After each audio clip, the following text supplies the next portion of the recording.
Halo, halo, kembali lagi. Saya Maria Paulina yang di sini akan memaparkan atau diskusi tentang submateri dari dokumentasi keperawatan, yaitu aspek legal pendokumentasian. Adapun learning outcome-nya, yaitu kita membahas tentang pengertian, berbagai macam pengertian definisi dari berbagai macam sumber, terus kemudian norma dan aturan, standar hukum yang berlaku, dan contoh-contoh undang-undangnya, terus kemudian contoh kasusnya yang biasa terjadi di kehidupan keperawatan kita.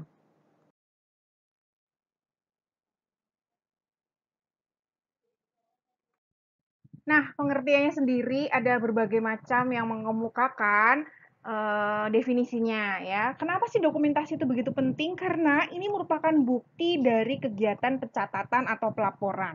Nah, dokumentasi keperawatan ini berkaitan dengan aktivitas pelaksanaan proses keperawatan kepada klien tersebut ya. Nah, ini berguna banget bagi kepentingan klien, kepentingan perawat dan mitra kerja otomatis.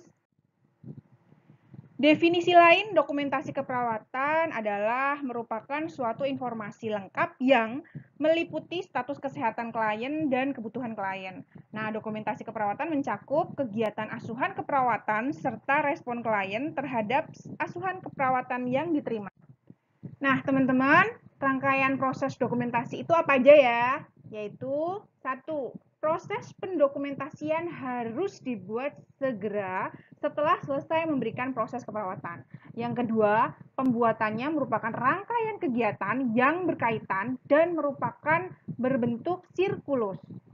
Yang ketiga, proses dimulai dari mendapatkan data langsung atau tidak langsung. Dan yang keempat, proses ditentukan dengan mencatat dan memilah data untuk dimasukkan dalam kelompok tertentu. Aturan dan norma yang mengatur pendokumentasian keperawatan. Nah, dalam hal ini, pelaksanaan pendokumentasian keperawatan selain harus sesuai dengan standar dokumentasi keperawatan, tentunya diperlukan aturan dan norma yang mengatur untuk pertanggungjawaban dan tanggung gugat. Aturan atau norma yang mengatur tentang aspek legal dalam pendokumentasian keperawatan adalah sebagai berikut. Nah, teman-teman bisa sinkronkan di video ini dengan slide-nya ya. Untuk aspek legal dokumentasi keperawatan, tugas perawat memerlukan data kesehatan klien sebagai dasar dari penentu model asuhan keperawatan. Oleh karenanya, sangat diperlukan suatu pendokumentasian keperawatan. Nah, harus diyakini bahwa keberhasilan tujuan keperawatan akan sangat tergantung pada keberhasilan mekanisme pendokumentasian. Peraturan Pemerintah Republik Indonesia Nomor 32 Tahun 96 tentang Tenaga Kesehatan Bab 1 Pasal 11 yang menyatakan bahwa tenaga kesehatan adalah setiap orang yang mengabdikan diri dalam bidang kesehatan serta memiliki pengetahuan dan atau keterampilan melalui pendidikan kesehatan yang untuk jenis tertentu memerlukan kewenangan untuk melakukan upaya kesehatan. Sehingga dapat dipahami dari peraturan pemerintah yang di atas adalah dalam melakukan tugas dan kewenangannya, perawat harus dapat membuat keputusan asuhan keperawatan yang akan dilakukan. Nah, proses tersebut dilakukan berdasarkan ilmu keperawatan, kemampuan tata kelola masalah, dan kewenangan yang melekat pada profesi keperawatan. Hal-hal yang sering menyebabkan munculnya masalah hukum. Nah, ada satu, beberapa lalai tugas atau one prestasi yang terjadi karena keterbatasan tingkat keilmuan atau lack of knowledge dan atau ketidakterampilan lack of skill. Dan kemudian yang kedua, bekerja tidak berdasarkan pada SOP, ya, standar operasional prosedur yang seharusnya yang berlaku.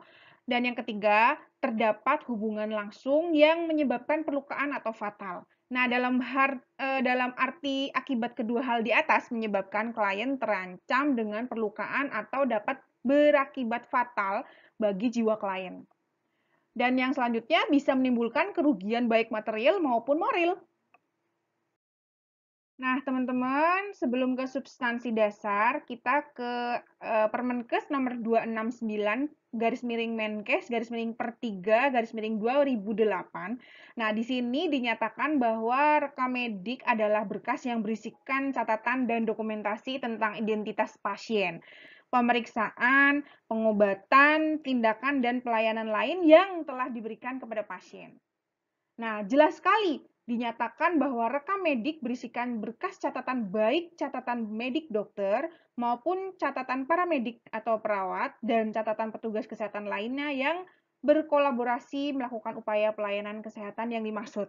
Nah, berdasarkan hal di atas serta melihat pada tanggung jawab atau tugas profesi dengan segala resiko tanggung gugatnya di hadapan hukum, maka dokumentasi keperawatan memang benar diakui eksistensinya dan keabsahannya, serta mempunyai kedudukan yang setara dengan dokumen medik lain.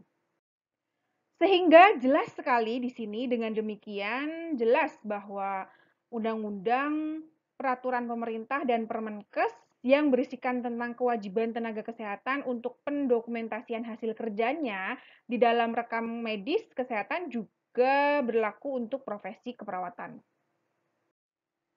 Kemudian tujuan utama dari dokumentasi keperawatan ini adalah yang pertama adalah sebagai sarana koordinasi asuhan keperawatan, yang kedua adalah untuk mencegah informasi berulang, terus kemudian sarana untuk meminimalkan kesalahan dan peningkatan penerapan asuhan keperawatan, terus kemudian mengatur penggunaan waktu agar lebih efisien, dan yang kelima memudahkan mekanisme pertanggungjawaban dan tanggung gugat. Teman-teman ingat ya, dua hal penting yang harus diperhatikan dalam membuat dokumentasi keperawatan. Yang pertama, selalu melakukan proses pencatatan yang aktual, faktual, dan realistik. Dan yang kedua, hasil pencatatan yang dibuat harus jelas, sistematik, dan terarah. Nah, akurasi dan kelengkapan dokumen keperawatan ini selain dapat meningkatkan mutu asuhan keperawatan, juga dapat menghindari kesalahan pembacaan, kesalahan dalam penilaian, dan penentuan, dan kesalahan dalam penata laksanaan yang dapat membahayakan jiwa klien.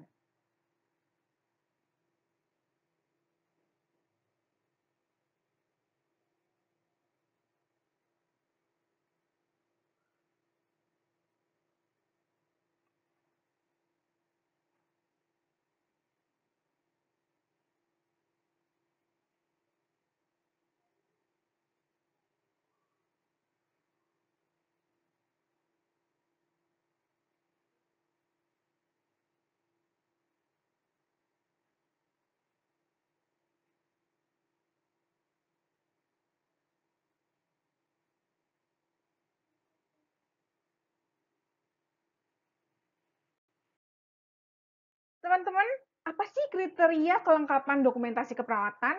Yang pertama, segeralah mencatat sesaat setelah selesai melaksanakan suatu asuhan keperawatan. Yang kedua, mulailah mencatat dokumentasi dengan waktu, tanggal, bulan, dan tahun yang jelas, serta diakhiri dengan tanda tangan atau paraf dan nama jelas. Yang ketiga, catatlah fakta yang aktual dan berkaitan. Yang keempat, catatan harus jelas, ditulis dengan tinta dalam bahasa yang lugas dan dapat dibaca dengan mudah. Yang kelima, periksa kembali catatan dan koreksilah kesalahan sesegera mungkin. Yang keenam, buatlah salinan untuk diri sendiri karena perawat harus bertanggung jawab dan bertanggung gugat atas informasi yang ditulisnya.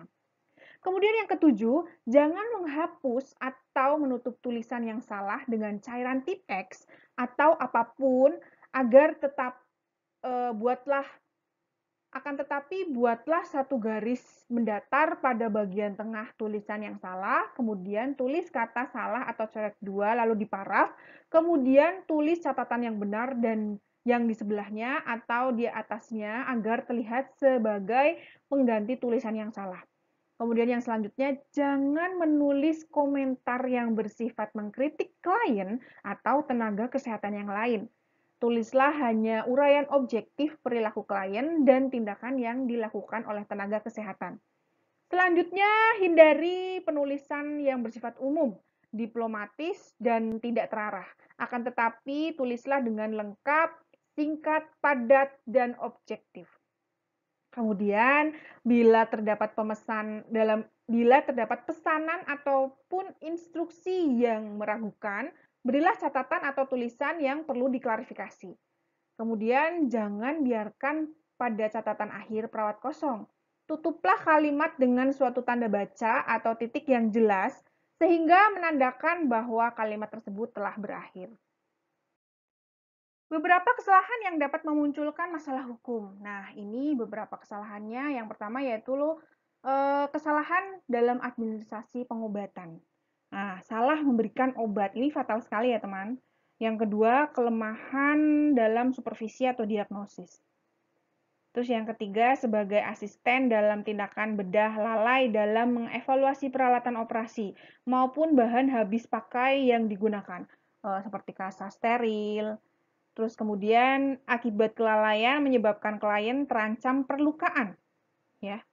Nah, untuk yang selanjutnya penghentian obat oleh perawat.